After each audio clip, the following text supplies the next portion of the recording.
no story of the church would be quite complete without some time spent with the mighty Augustine, 354 to 430 AD. Now, Augustine, he was born and he spent most of his life in what today is Tunisia and Algeria. This was a provincial backwater of the Roman Empire. But Augustine would be perhaps the most influential Christian in the history of the church after the apostles.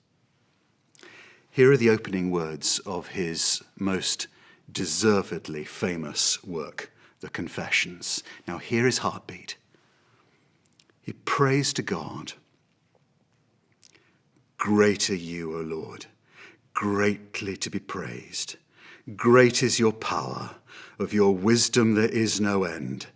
You arouse us to delight in praising you, for you have made us for yourself, and our hearts are restless until they find their rest in you." And the Confessions, Augustine's testimony, reveals that Augustine's life was one long search for happiness.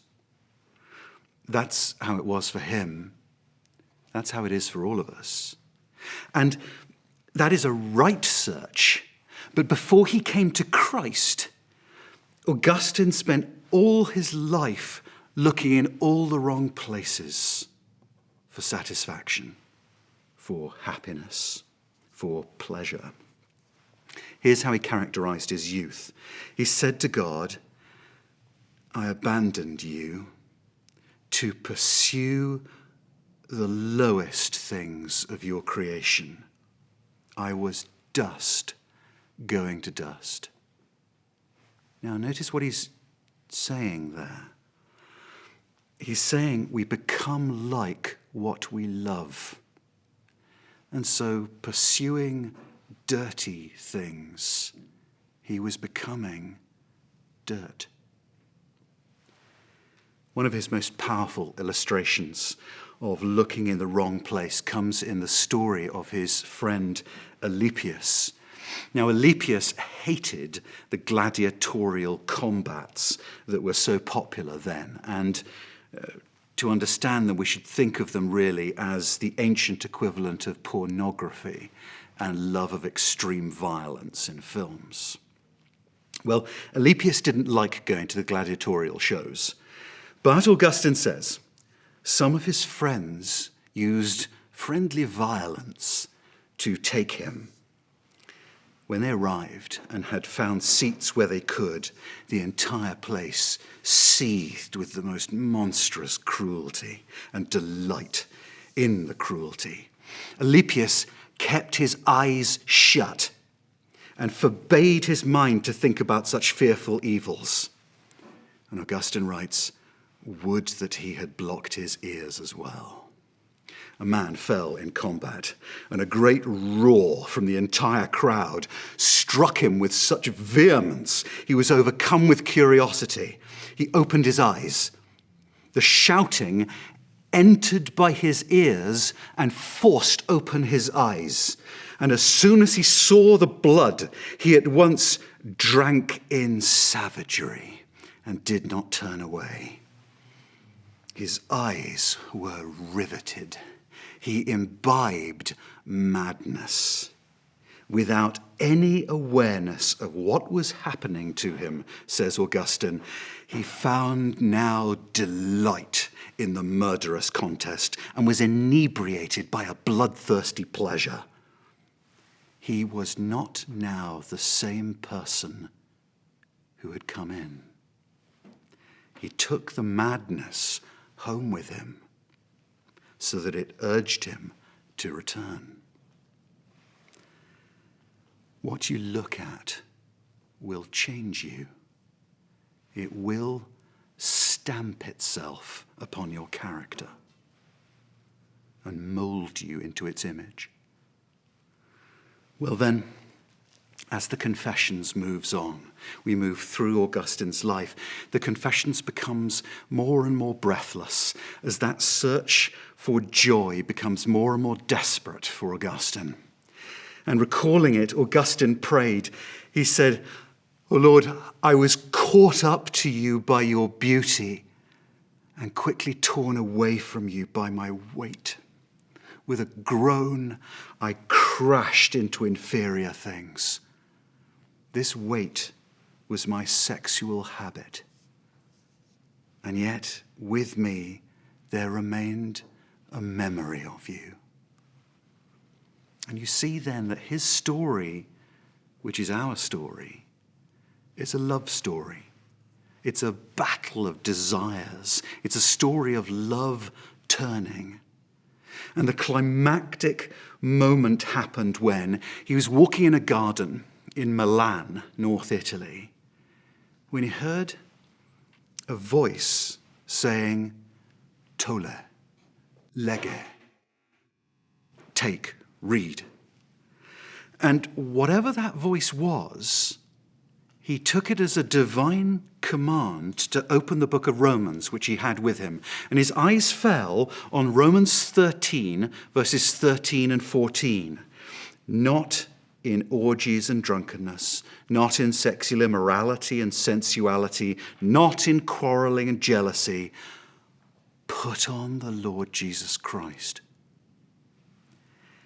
And with that, Augustine understood for the first time Christ was the satisfaction he had been chasing all along.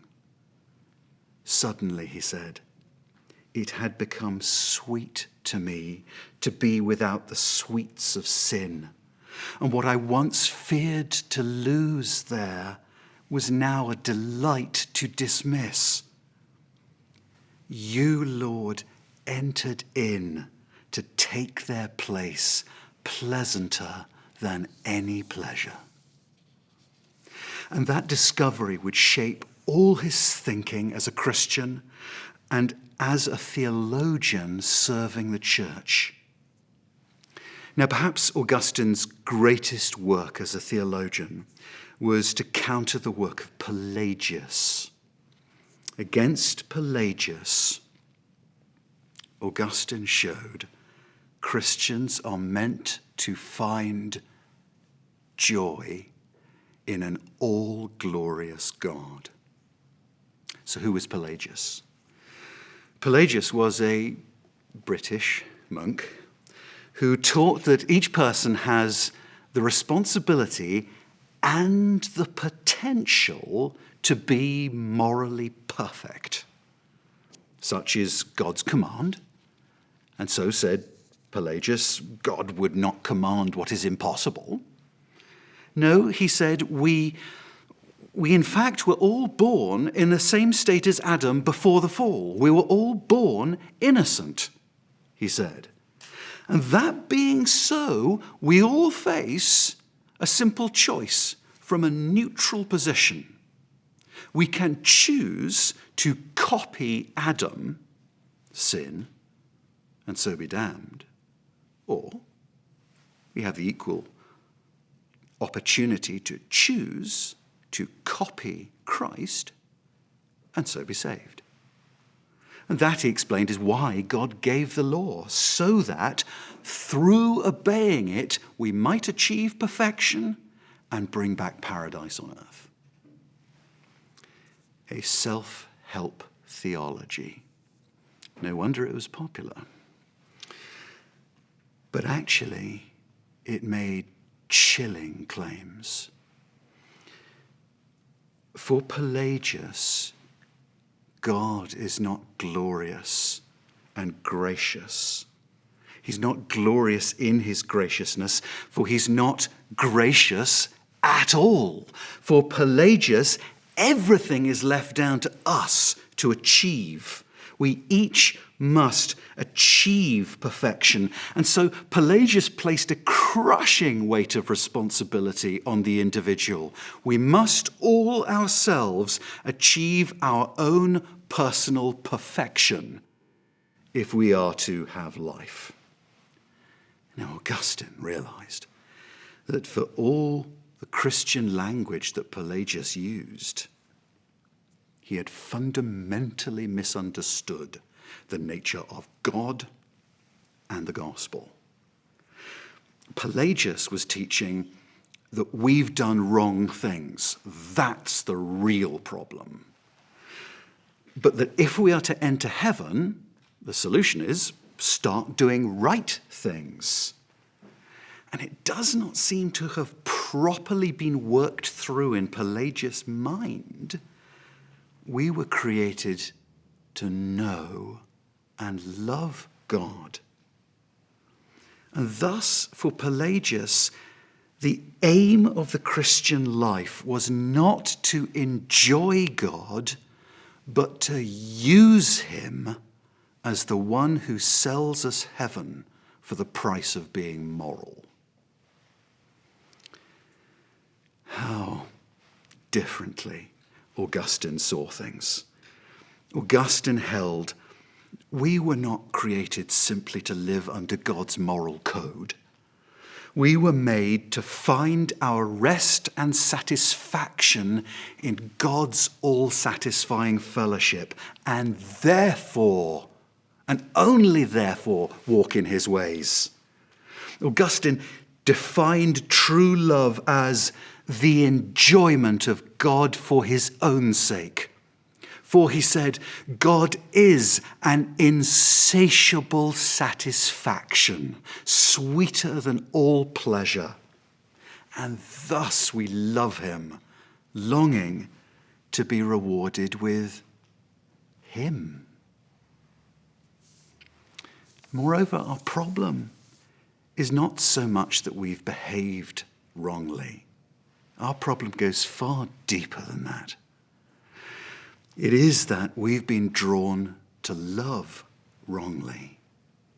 Made in the image of the God of love, Augustine argued we are always motivated by love. And that's exactly what went wrong in Genesis 3. Adam and Eve disobeyed God. They sinned because they loved something else more than they loved God. And that means that merely altering our superficial behavior is not going to sort us out. It will do us no good. Something much more profound is needed. Our hearts need to be won back. More than anything, Augustine saw we need to see the glory of God, to taste how delightful God is. For he has made us for himself, and our hearts will always be restless until they find their rest in him.